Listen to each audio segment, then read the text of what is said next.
Evening, everybody. Welcome to a brand new episode of Indian Food and Football. And today we have a very special guest with us. Two of us are very known face, me and Arijit. And another face, I think he's very renowned. I think everybody will be knowing him. But for our introduction, Martin Lowe joins us today. Martin Lowe is an football writer who has been covering Asian football for the best part of his last decade.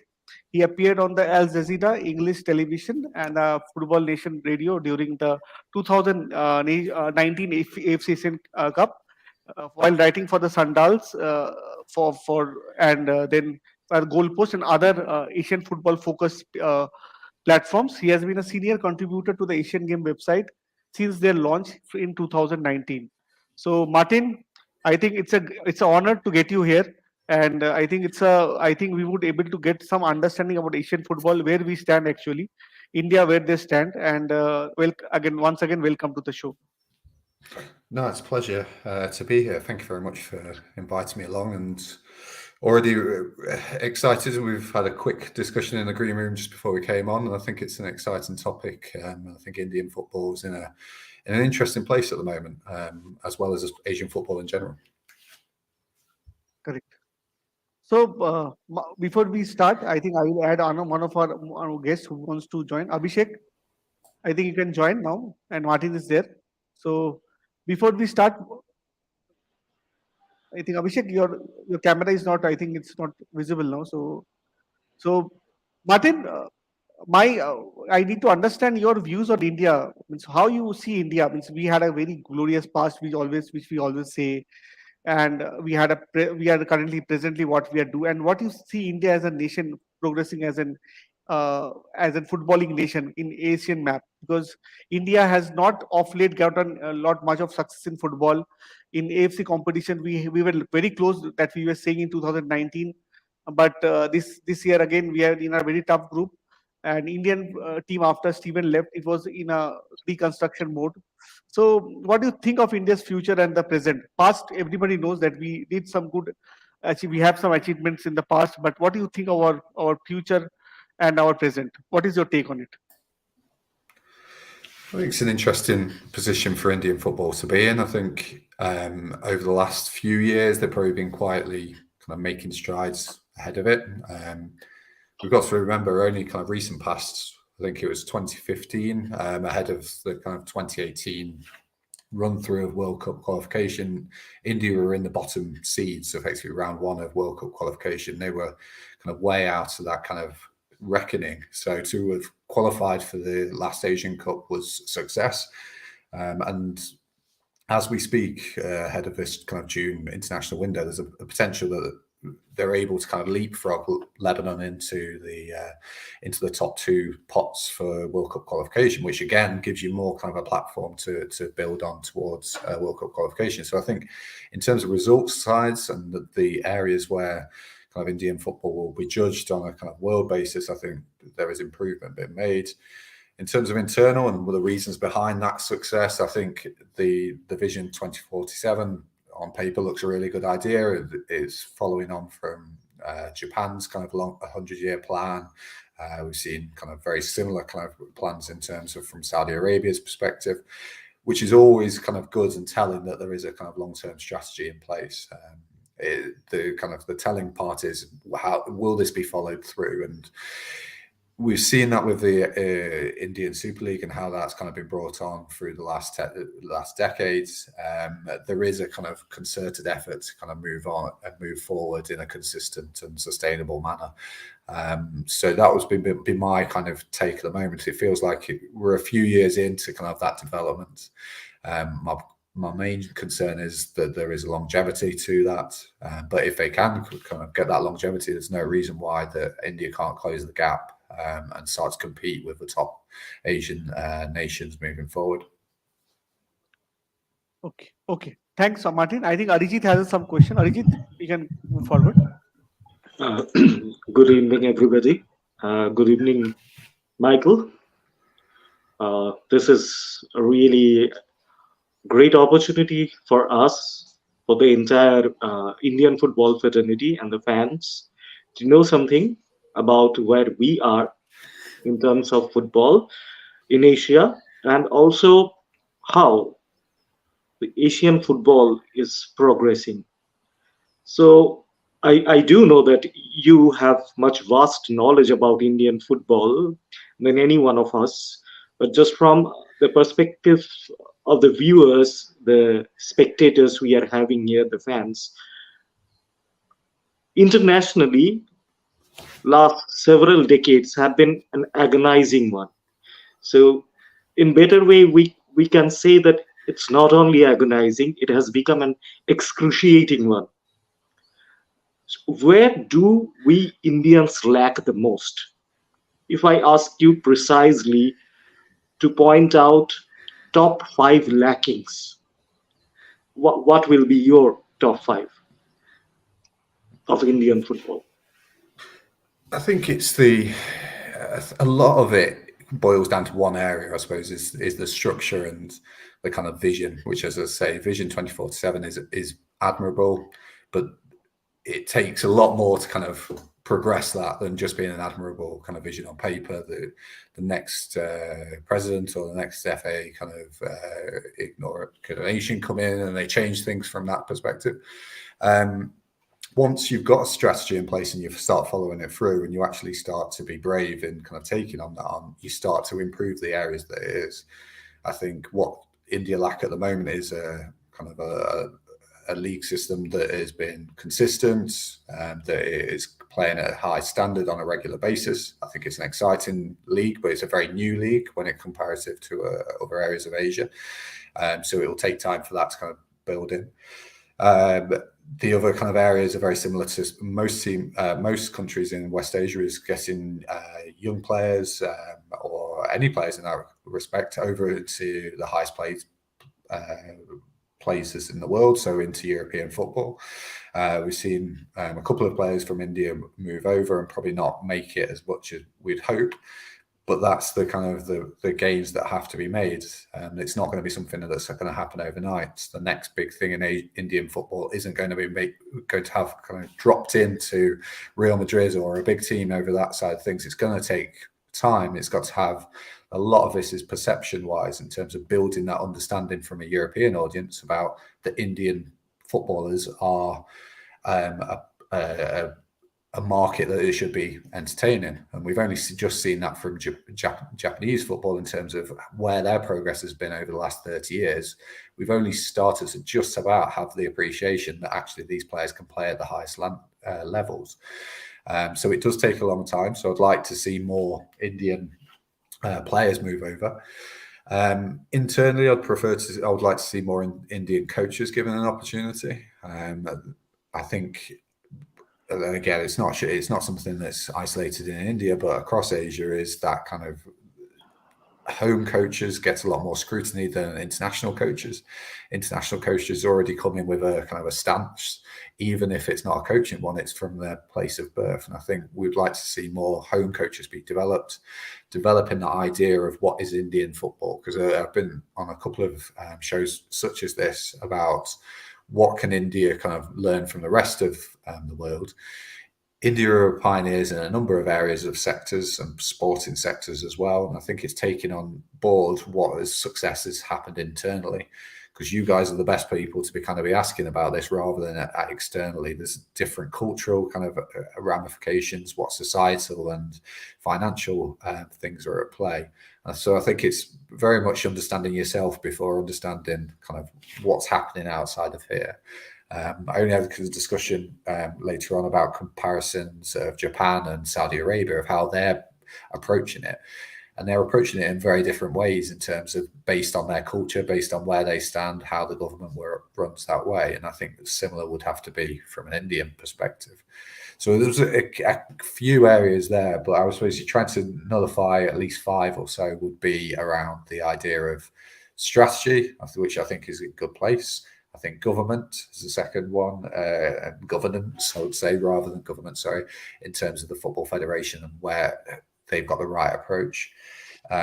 Players heading off to better countries of standards of football, so be that Europe or be that other elements in Asia. Trusting and developing coaches internally. And I forgot my fifth one then. You've asked for five, and my brain can only go up to four. So, and looking internally. Looking internally about societal, cultural, and trying to build football around that rather than, this worked for Japan, this worked for Saudi Arabia, we'll copy that element. I think it's very much look internally and go, what has happened, what has worked in India, be it through cricket, hockey, another sport, or other parts of sector of how that kind of potentially works for you. Correct. Thank you so much. Thank you, Martin. So, Thank you, Arijit. Maria, I was, yeah, Please, Shah, please go ahead. Please, Arijit, please, if you want I to was say. wondering if I talk about few specific things like infrastructure, the genetics, the build, and the nutrition. How big role these aspects play, you think, in the development of Indian football, or not being able to be the top 10 teams in Asia?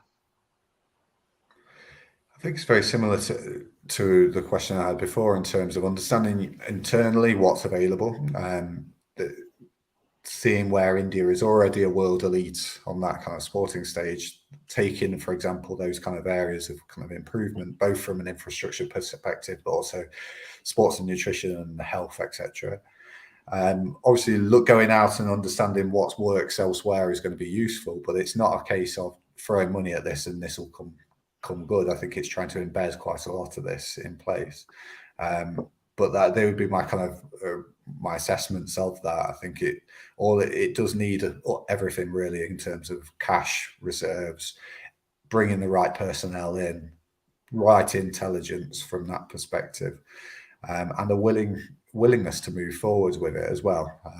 There is a kind of concern, I suppose, from a West Asian perspective, more than an East Asian perspective. If you throw money at it, things will just generally improve, but that isn't necessarily the case because of general the priorities of individuals who will be getting that money, from both the club executives down to the players themselves. There won't be any, if they're at the top of the game already, what's the kind of incentive to improve as well, as you're already getting high paid. So I think a lot of these things are difficult to kind of maneuver through, but I think it's trying to understand that everybody's buying into it and everyone's pushing towards the right goal. Do you think the diversity of India is also a barrier? It could potentially be a barrier, and you'll know more than me in terms of how society and politics work within India. It's trying to flip that and have it as kind of an improvement in terms of having, if you've got specific diversity across kind of a large continent within them, it's effectively a continent on its own in terms of how diverse and how many different people are living and working in different conditions. Is trying to understand how can we develop a kind of competition rivalry of some sort of kind of regional basis. And I think there was talk about that within the 2047 kind of discussion, is to be more regional based, which isn't necessarily reflected in other plans across Asia. But I think India is definitely a special case in that. So they have to kind of build into that, again, around understanding of that. Thank you very much. Thank you, Martin, for your answer. I think Abhishek has a question. Abhishek, you can go forward and ask your question. Hi, Martin. How are you? I'm good. How are you? Okay, I'm good.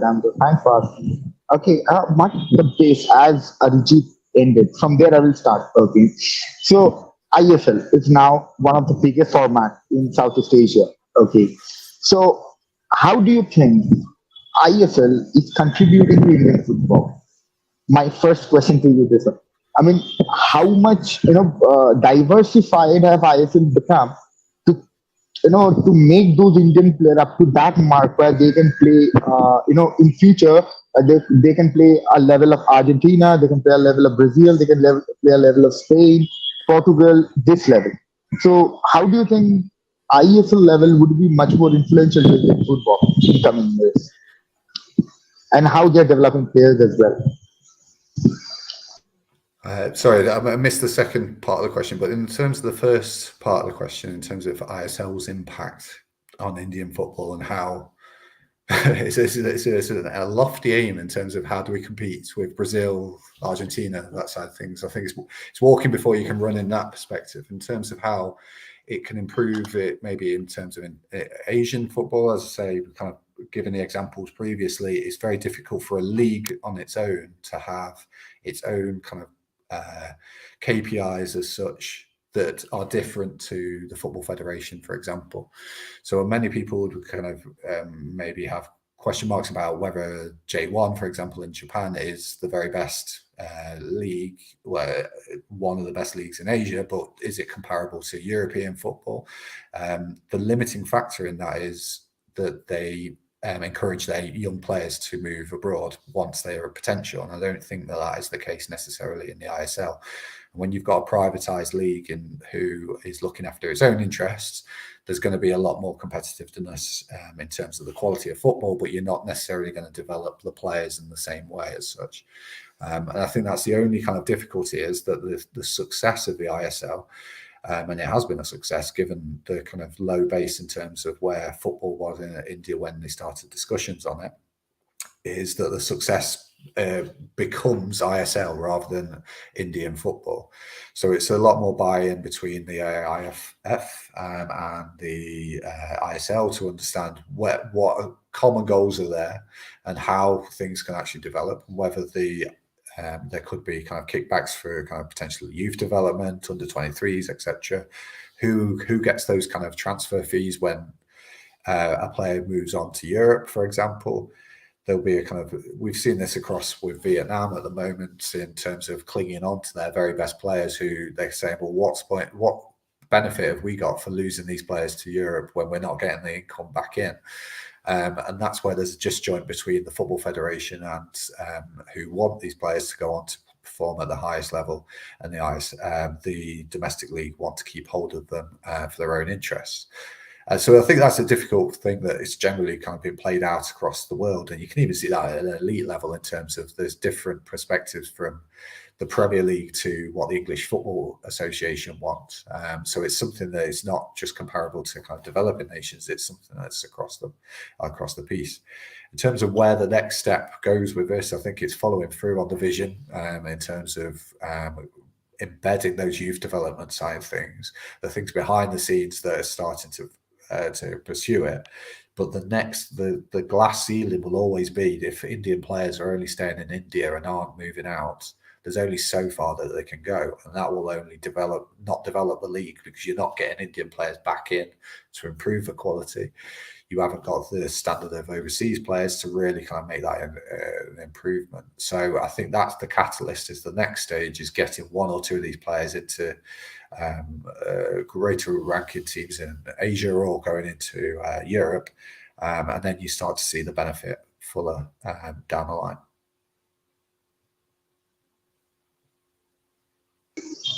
Thank you. So the follow-up question for this one is, say point number one, when this under 17 Indian team is playing in Spain right now, and they have performed brilliantly. Okay, so from here on, do you think that, I mean, I hope you've seen them play over there. Okay, so do you think they have that potential to make into that top level league in Europe? Say, for example, La Liga, in the top division club of Europe. Do they have that potential? What's your say on that? I think the potential's there. It's how do you realise that potential? There's a number of ways that they potentially could do that. It's trying to either be the ISL or the AIFF to have relationships in Europe to bring them over. The Saudi experiment ahead of the 2018 World Cup, where there was a cooperation to bring over Saudi players to La Liga, outwardly didn't look like it was a success. A lot of those players didn't actually gain minutes, and they ended up headed back to Saudi Arabia. But the learning behind that was incredible, and you can see those individual players playing at a significantly higher level now since they've returned to Saudi Arabia. So I think those mechanisms such as that, as in terms of relationships with Europe, are integral, because those side of things aren't going to happen. Europe isn't going to come knocking for India, however good the players are, until you've got a real kind of generational talent that is screaming out that somebody needs to take them up. And even in that perspective, you may only get kind of European teams to kind of take a chance on those opposition. So it's trying to get those relationships in vogue, trying to get some of these players at a very early age, and I mean kind of 14, 15 over into some of these academies, to try and change perceptions around that. And once you've got the kind of change in perceptions, you've got that opportunities to cling on to it and try and develop the kind of perceptions of what an Indian player looks like, what their standard of player is. And then it starts to feed back to the national team. Those players that have done okay in Europe come back and develop the ISL. So it's more of a cyclical approach from that perspective. But I don't think that's an ISL per se issue. I think it's the Football Federation to try and get those relationships in order to actually start developing things in a more of an ecosystem way. Okay. So I think Shayad, why can't we go ahead with the presentation and let's go ahead and see how we can, our upcoming fixtures that we are having. For example, say Asia Cup. So let's talk about the Asia Cup and I know how Martin thinks that how India can be, because they have tough opponent in the group. For example, Australia. Now we all know how big Australia is right now. Secondly, we have Syria. Then thirdly, and so on. So No, let's start with our analysis for the uh, Asia Cup. If you think, no, we can go with it. But before that, there are two questions from the from the Someone audience. is having a Audience, lot of background Thomas, noise. I think the sound I is think coming out. when someone is talking, better the rest of us we mute our microphone, that Martin and the person who is asking the question can be audible better. Correct. So before we go, what Abhishek said, and before we go to that, we'll take some questions from the audience. They have been also putting up some questions for the discussion. They have asked. Tomal Raha is a question for Martin. He says, question to Martin: any suggestion on the management of the game in India, besides technical areas that you touched, where you can improve and go at par at least to the best in Asia? What's your take, Martin? I assume he means the management in terms of governance structures and that sort of place. Apart from kind of the initial kind of ISL kind of days and a couple of controversies that have happened over the last 10 years, I'm not familiar with the current structure at the moment, but I think it's following that strategy to the letter, and it's a long-term vision, understanding not having managers in place that, and I mean the kind of senior leaders, CEOs of these kind of operations that aren't seeing it as a personal gain, whether be that politically or within their careers. It's got to be a kind of an organisation where they can see with a vision so far kind of reaching in terms of 24/7 that they're starting the ball rolling in that perspective. And where we've kind of looked from other nations and how they've kind of done it, the better nations are those ones that look forward in terms of longevity. Take the kind of hard roads initially, and then you start to get the rewards past your time. So you may never see that time. When it's more short term, where we've potentially seen it, such as in China, you don't get that same buy-in. You want that immediate result straight away. You get a lot more kind of erratic decision making. And I think as long as Indian football kind of stays away from that kind of erratic kind of changing of decision making, that's the best way forward, really. So it's not necessarily the quality of the management, but I think it's their approach of how they're going to approach it, rather from an organic side of things rather than an individual basis.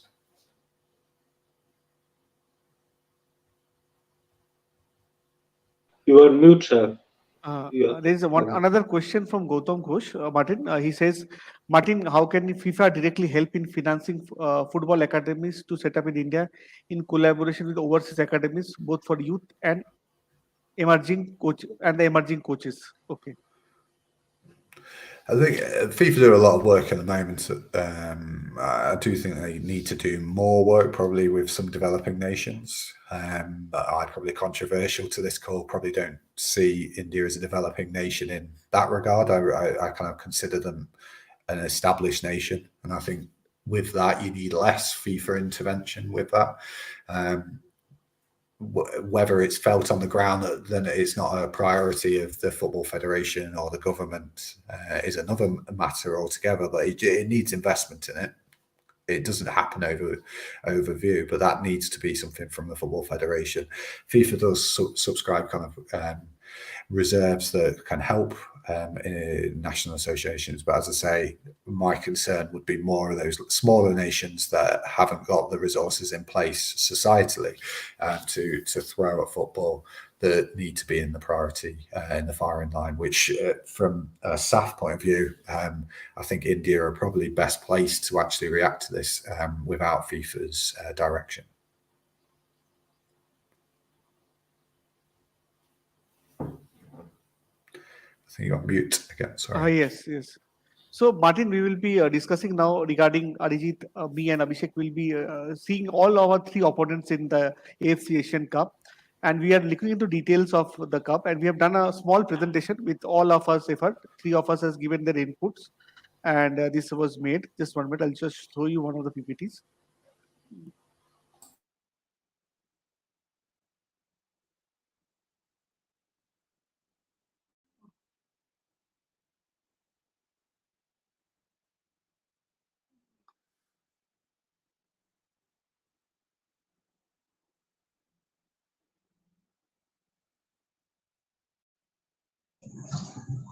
So yes, Martin. So as the thing is that since you can see today is a friendly between Australia and Argentina again after the 22 World Cup, right? After the 2-1 defeat. So what do you think today Australia stands with Argentina today? Are they going to take the revenge on Argentina or there is some other thing? Are they going to beat Argentina? Yes, today there is a friendly between Argentina and Australia. Yes, yeah.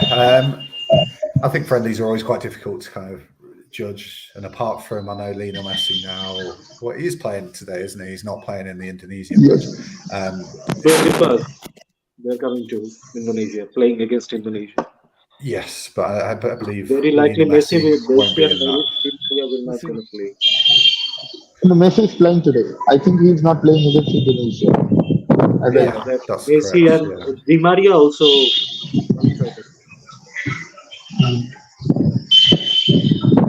Yeah. So in terms of Australia's level at the moment, I think they go into this kind of Asian Cup as one of the two elite teams, or the kind of if you consider the 6 teams that went to the World Cup last year as the elite teams in Asia that are more than likely going to be challenging for the title. Australia, alongside Japan, are the only 2 teams that haven't changed their manager since the World Cup. I think that's an advantage for them. They've also done the hard work in terms of that transition period, which Japan are going through at the moment. So they're kind of looking at changing their squad around ahead of the Asian Cup. We'll probably see a fresher version of Japan at that point, but it won't be a team that is fully kind of in the mind of Moriyasu. Australia did that last year. So if you put these things together in terms of they're well drilled, they've done the transition, they've got a coach that knows how to play. In that stage, I think they're the best prepared to head into it. So it's a difficult draw on paper. I do think there are gaps within the side. I don't think the goals are necessarily there for them. They've done well through World Cup qualification, but I think it's generally they probably lack a kind of in the attacking areas. They've definitely improved the defensive perspective in terms of Harry Souttar and Kyle Rolls. It's a defensive formation that will kind of grind their way through a lot of teams. But in terms of the goal scoring in those bigger matches, as we get to the final end of the tournament, it might be one of the areas that they kind of struggle for. I don't think there's as much firepower as Japan or Iran in that perspective. But in terms of how it impacts on India, I think there's a clear mismatch in kind of qualities at the moment, but I don't think that should be taken as the be all and end all, and it's going to end poorly for India. We saw that Australia lost to Jordan on the first game of the last Asian Cup, so something's achievable there. But I think it's how kind of Igor Stimac approaches those matches. And it's an interesting kind of correspondence because, as I say, Australia will have one eye on progressing a lot further within that tournament. Yes. So my counter question to you over here. So we have player like McLaren. Okay, we see how destructive he can be. How against Denmark, against Tunisia, the way he played, even the entire Argentine match, the way he counter attacked against Argentina. Even player like you have Christian Romero, he was unable to stop him. Somewhere down the line, Romero had to do an hard tackle on McLaren to stop him. So, do you think India actually have any chance? Indian defense have any chance against player like where you have player like McLaren, where you have player like Tucker, and this kind of player? Do you think India have any chance? And mind you, one thing: India's attacking line is very strong. Okay, you cannot put India's attacking line down. Where you can see we have our upcoming talents. Okay, we have upcoming talents like Chante, who has been performing brilliantly in the world stage for India. We have Mahesh, who just mesmerized Indian fans, who has mesmerized world football with his talent against Vanuatu in the last match in India, India versus Vanuatu in the last match. So, do you think compared to Indian striking lineup, I know Indian striking lineup doesn't come in the same level as the Australian striking lineup, but still, based on how we are growing, but based on a fact that even Japan defeated Germany in the World Cup, okay, based on a fact. So, do you think if you consider that level, if you play up to a potential, will you be able to defeat Australia? I think there is the potential. Obviously, Australia are kind of clear favourites for that. And I do agree with you in terms of how effective Jamie McLaren is potentially. I think he's better when he's given that opportunity to have a little bit of space. As you mentioned, he succeeded more so in those games where he was given it space. I wouldn't expect Igor Stimac would give him any space whatsoever in terms of there will be a low defensive line. They'll be waiting for Australia to break them down. So I don't think this will be won in Australia's attacking line in terms of where he probably at this stage will be looking to somebody like Mitchell Duke, who will be more of a target presence. And if needed, they'll be using the kind of aerial route in that. If you give kind of players like Jamie McLaren space, he's going to punish you. So I wouldn't expect them to be given that. That said, in that kind of low line block, you're giving more opportunities for the midfield to kind of get involved. And we're seeing that with Australia, with a couple of the players coming through, and also those players that are kind of still there, established players like Jackson Irvine and Aaron Moy, that there are effective natures from outside. And Australia did very well through the World Cup qualification in terms of dispatching teams that they should beat. And I think Graham Arnold, very different to maybe Ange Postecoglou previously, is a manager that will, on paper, beat the teams that he should be beating. He won't be necessarily the style of play that not everybody agrees with, but he has got that kind of ability. In terms of what kind of India can project on the counter-attack, I think it perfectly falls into it. And all I ask for kind of any Indian fan out there is to expect very little in this match, but still have that hope of an opportunity on the counter-attack. Because as I mentioned about Kyle Rolls and Harry Suter, whereas they are a standard of player that is improving, they perform better when they're sitting back as well. So they kind of shown that improvement against Tunisia and Argentina, but that was from a low base. They were sitting back on in their own box. That won't be the case against India. They'll have to play out from the back. And I don't think that that's necessarily going to see it come through. One of my kind of key kind of observations, I think, of this is that Australia are better when they're up against a team that are going to attack them. So when they start to play India, when they start to play Syria, and to a lesser extent Uzbekistan, these are teams that are going to they're going to sit back and let Australia have the ball. Do Australia have the capabilities to break them down? And I think there's been a question marks here, there, and everywhere around that. we'll see if that kind of progresses. But I think if India play on a kind of a low-lying counter-attacking side of things, play to those attacking young players with more naivety, and I think that comes in as a positive rather than a negative of pushing it at that kind of back line. I think there can be successes there. Thank you, Martin. I think Shayan, Martin, and Arijit, I think I need a hard stop over here. I'm really thankful that you gave me such brilliant answers, and really, it was nice talking to you.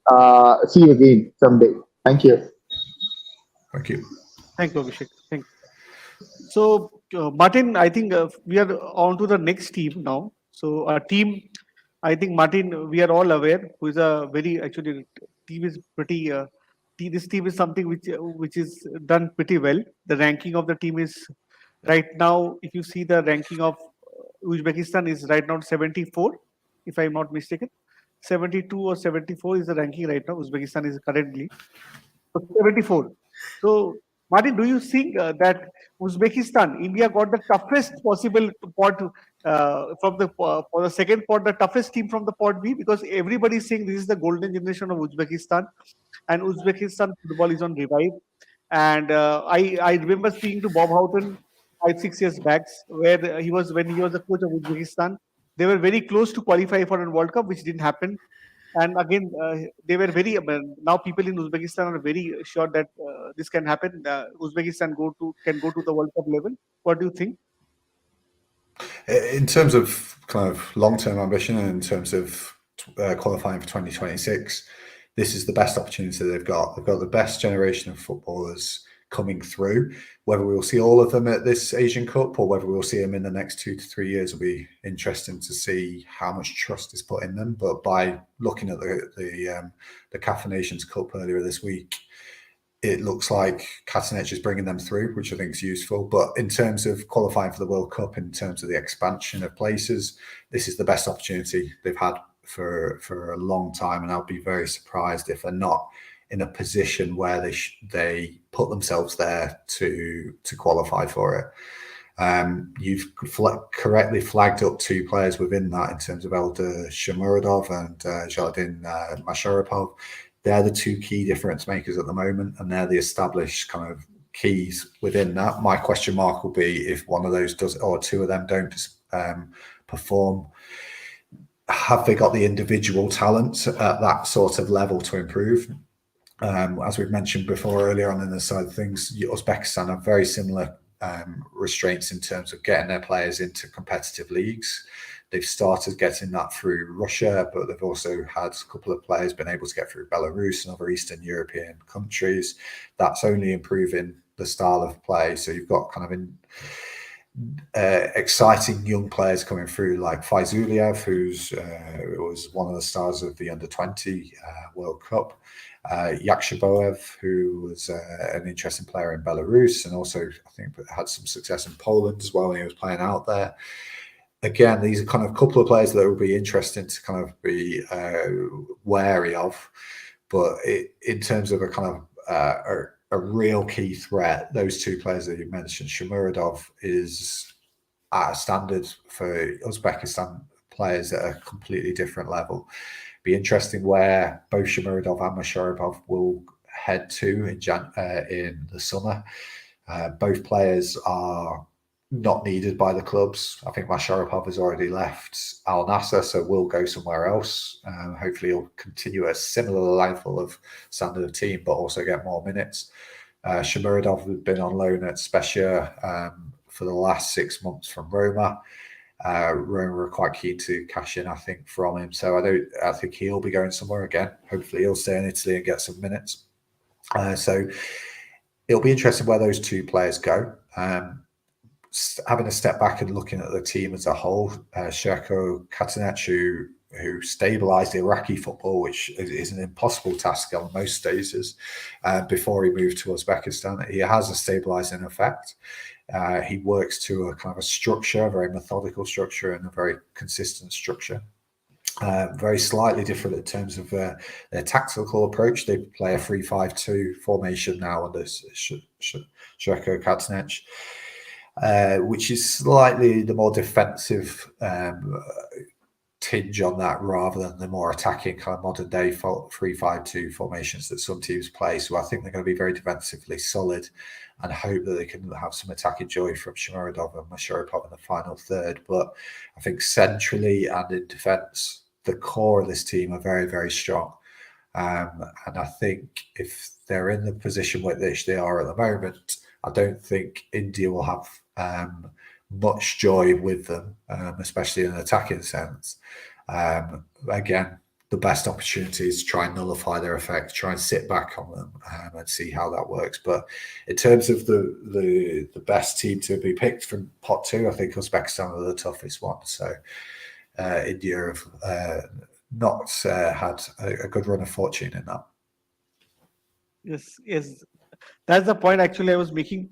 Actually, Martin, another thing which I've seen of Uzbekistan of late, they have been a team, who is pumping in goals. Actually, the team has a good power in the up front. So it's a quality player, like which you correctly said, Eldor. I think he's a player who's playing currently in Europe. So do you think that our Indian defense has any chance with the presence of Sandesh Jingan? Our own way, he's one of us, Anwar Ali. Can we able to stop him from scoring goals against India? Because what I feel personally, a point against Uzbekistan would be a miracle if India can get a point against Uzbekistan. A miracle might be, pushing it potentially. I don't know. India have done successfully well against Oman and Qatar in the last World Cup cycle. I think it's a potential there. It's weighted in the favour of Uzbekistan. And I think Eldar Shomurodov is probably at this moment of my time potentially my tip for the Golden Boot at the Asian Cup, because he's in that good a form for Uzbekistan. He doesn't even need club football, it seems, at the moment. I think only Messi or maybe Lewandowski scored more goals than him in 2022 over the year for Uzbekistan. So I think he's in that kind of realm of, he's such high performing player at the moment that he's very difficult to target one man. And the fact that Katanec has got this kind of united force of how they want to play, and there doesn't seem to be any disharmony within the squad, that I think it's going to be quite difficult to do. Again, a miracle's probably saying it's pushing it. I think that's probably disingenuous on India's behalf, but it's going to be very difficult, yes. Orijit, you can go with Syria. I think Orijit will be taking through Syria. I think. Thank you, Shayan. So Martin, last but not the least, Syria in the group. Rank-wise, 19th, I guess. 9-0. The only glimpse of hope what India may have to steal a point, I guess. Here in the slide, I'm seeing Mohammad Al-Mawas, but I think the player there, center forward, Al-Soma, he is a dangerous man. He is the real threat. And after seeing some of their matches, I have also noticed they are very strong from the right wing. They might not have that much or the equal amount of penetration through the left, but their right channel is extremely strong, super fast. If I would like to mention some of the names, that's especially that guy, Mohammad Al-Mawas, who is here. It's amazing player from the right channel. It's exceptional. So another thing I have noticed when I was observing the last match, exactly the last match there, Arab Cup, they was playing with Mauritania, and they lost that match by 2-1. What I find, the goalkeeper a bit vulnerable in the aerial balls, what we call the center and the minus. Do we have any chance to capitalize that? Though physically we are not a match at all with them. But what do you think? How much chances we have, and what can be the weakest areas that the Indian team can exploit? Well, you're right in terms of the attacking threat they have, and I think Mohamed Al Moas is, for the last, it must be 5-6 years now, has been one of those kind of darling players that really kind of exceeds his own kind of hype. I think he's always kind of an unexpected player who pops up with a really good goal. But he's a diminutive right winger, but also pops up with headed goals. I think it was a headed goal against China in China on their run in 2018 was kind of an impactful goal for them in terms of that. If you get their front three, so Almawas, Al Sommer, as you mentioned, who was going into the final day of the Qatar Stars League, the top scorer in that league, but just lost out to Michael Olunga. So he's in a good form and is expected to go back to Al Ahly now that they're promoted back into Saudi Arabia. And Omar Al Kurban, again, another player who's had immense experience, has scored in the Champions League, has been the Champions League top scorer at one stage in his career. So that attacking wise, if I was the kind of coach and staff around it, would be looking at those three, making sure that they're happy going into that kind of tournament. Obviously, the big kind of elephant in the room in terms of Syrian perspective is the political one, how the country is at that possible time. A lot of that played into their success ahead of the 2018. There was a lot of kind of feeling within the team that they could go above and beyond to represent their country in such a kind of traumatic time. And only that's sustainable over a very short time, I think. It's in a moment, and the fact that they lost to Australia in that playoff ahead of the 2018 World Cup will probably lost that kind of momentum that we were going to see. In terms of kind of an outsider picture, we've seen a change of coaches to Hector Cooper at the beginning of, I think it was this time last year, in terms of how they approach this kind of run to the Asian Cup. Previously, they've kind of relied on those front three, and the rest of the team has kind of followed, and they've tended to struggle defensively. And as you mentioned about Ibrahim Alma, he's notorious for being a kind of modern day eccentric goalkeeper in terms of not necessarily great at shot stopping or kind of in the air, but very flamboyant and probably quite passionate from a back side of things. Bringing somebody like Hector Cooper in, who's always been criticised as being heavily defensive, really rigid, and we're kind of going from Uzbekistan perspective. When he coached Uzbekistan, he played the most boring football I've ever seen that Uzbekistan ever play, which again fed into what Uzbekistan already had in terms of they had all the defensive players, they just didn't have any attacking flair at all. So it was kind of like the match was too good and it didn't really help. Whereas this is a contrast in styles in terms of they've already got the attacking style. They just need somebody to really sort them out defensively. So Hector Cooper probably is going to bring in some stability within that.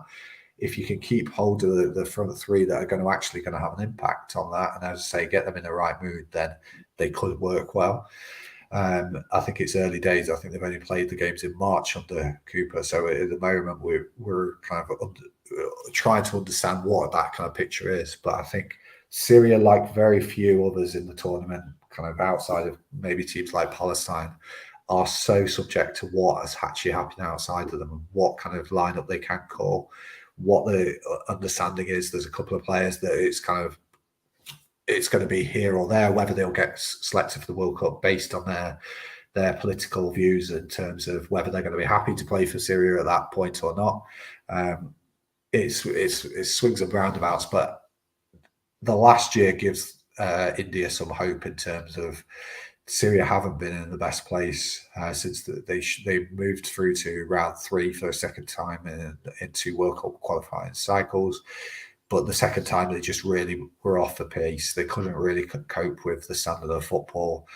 Al Sommer and Kurban were definitely not back in that kind of form, so they really struggled in that perspective. So there is that opportunity, and I think it is to get at them defensively, because I don't think they're the best defensive side.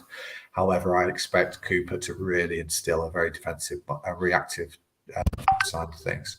The fact that it's the final game of the group and both teams will need a result in it might make it a very entertaining either side, because I don't think a draw for either of them is going to be enough. So it's definitely going to be interesting from a neutral's perspective. But I hope by that stage, both India and Syria have got something from Australia and Uzbekistan, be that a point or be that 3 points or just generally a bit of a positive feeling going forward. What do you think? The having Fairs Arnold in their team will that give them a bit of advantage against India? I think you could always suggest it as being an advantage, having the most available players that will be able to kind of have an impact. Will definitely have kind of an impact on how they perform against India. I think they've got enough as it is, but it will depend on kind of what the process will be in that place.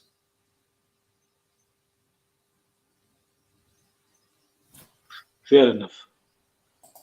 Okay, Arijit, I think your question for the next part. So we'll have your next question.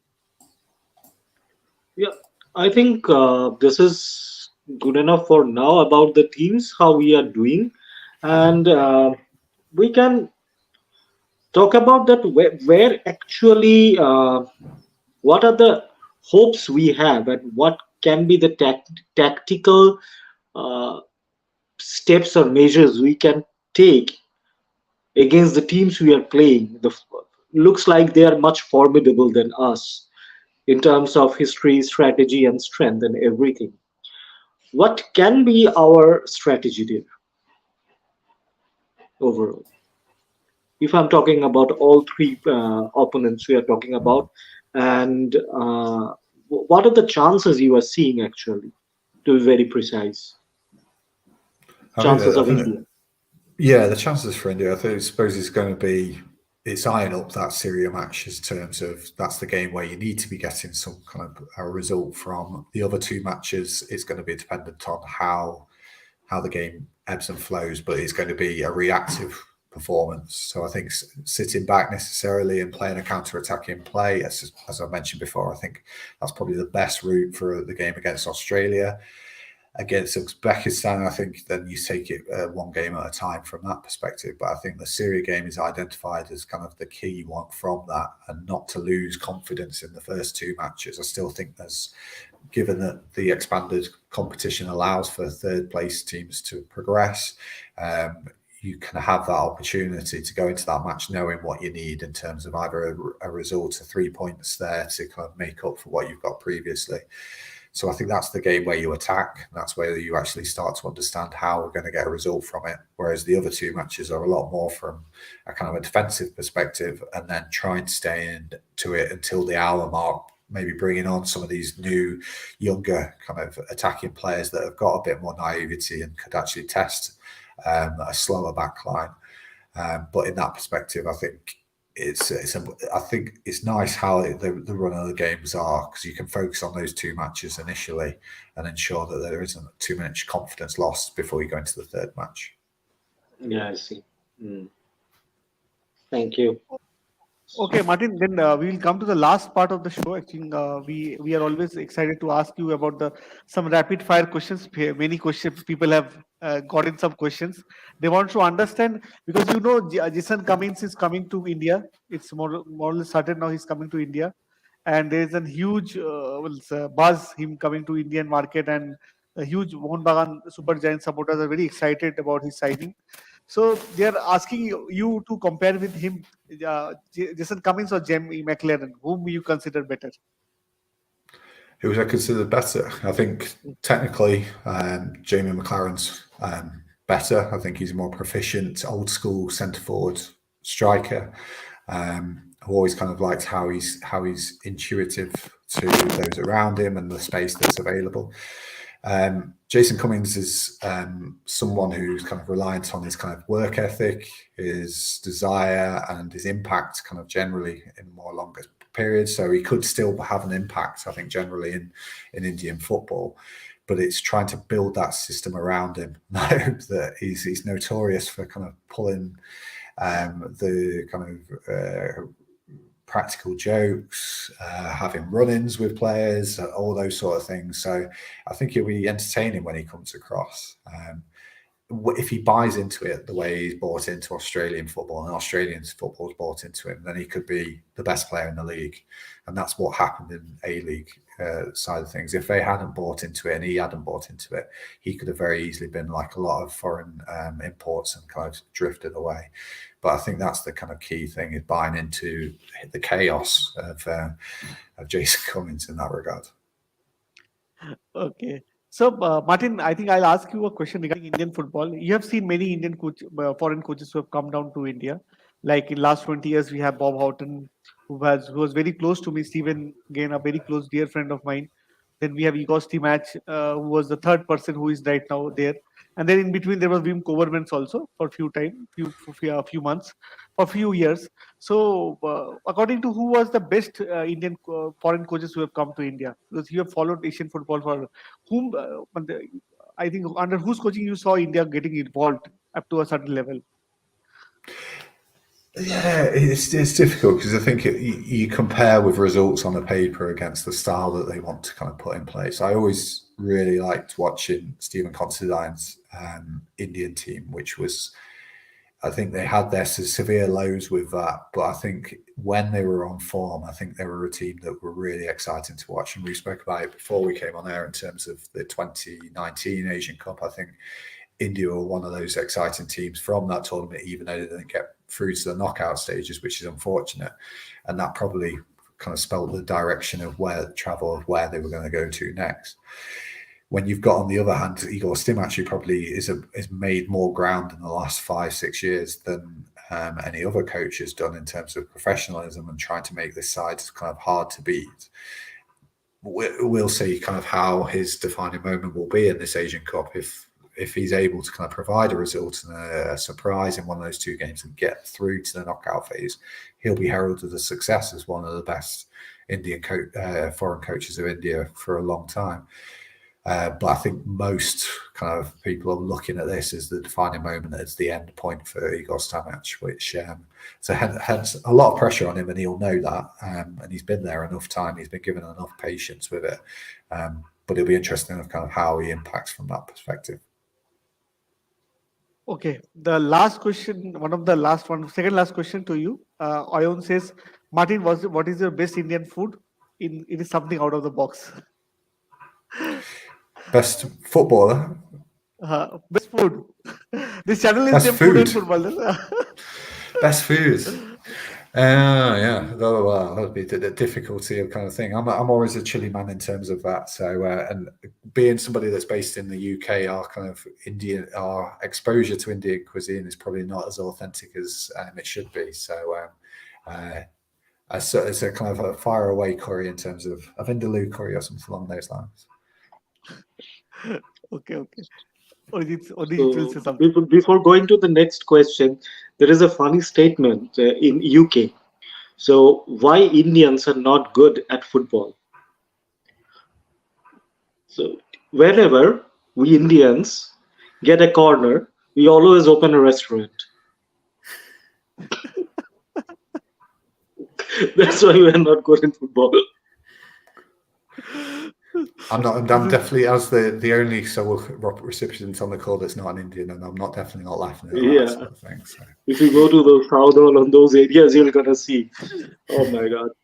Even I have heard that some vans, they pass by making the announcements of those Indian Bangladeshi, the beetle nut chewing culture.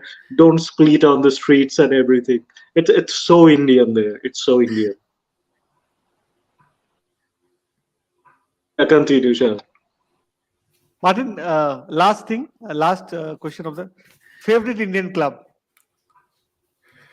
You could probably not believe this, but I have no favourites within Asian football, so which disbelieves a lot of people in terms of either nations or football teams. So, but I'll twist it and say which team am I more excited about moving forward. I think Mohun Bagan, the fact that the way that they're picking up players at the moment, the stature obviously that they're a massive team as they are, but in terms of Asian standings, getting into the Champions League, etc., would be fantastic for Asian football. And they've just picked up my favourite player in Anirudh Thapa. It would be great to see him at a kind of a higher level, but the fact he stayed in India will mean that I'll be looking out for their goals and their matches moving forward. Martin, your favorite player has today only it's now confirmed that it's moved to Bagan Super Giants. So it's actually it is something which which was nothing planned, but today he makes a move to Mohun Bagan. Last year also he was very close, but it didn't happen. But this year he's coming to Mohun Bagan. So let's wish Mohun Bagan also all the best for their AFC Cup tournament, which is starting on 15th August.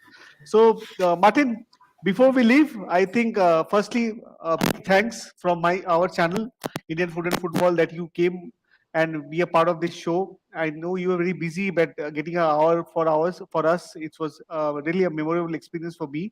I think it is same for Arijit. So, Martin, I think before we wrap up, I think this is something we need to do before the Asian Cup. We will again meet, and I will do a show before the Asian Cup starts. That is something. Once the Asian Cup is near, I think the football fever will get grip over us. So we are waiting for another show with you. So thanks, Martin, for your time. Arijit, your side. Thank you. Thank you very much, Martin. It's been an honor and privilege to have you. Oh no, thank you very much, guys, and I really enjoyed it, and great to meet you both. And yeah, definitely, I'll be back and help you out ahead of the Asian Cup, which will be, fingers crossed, a good, promising one for Indian football. Okay. Thank you. Thank you, everybody, for watching our show. Please do like and subscribe our channel, Indian Food and Football. Our guest, Martin Lowe, was with us, and he shared very informative. This was a very informative show, guided by him, and he provided inside depth knowledge about all the Asian countries where we will be playing with. So, thank you, everybody. Do watch Indian Food and Football, and stay tuned for the new episode. Thank you. Bye from our Thank side. you.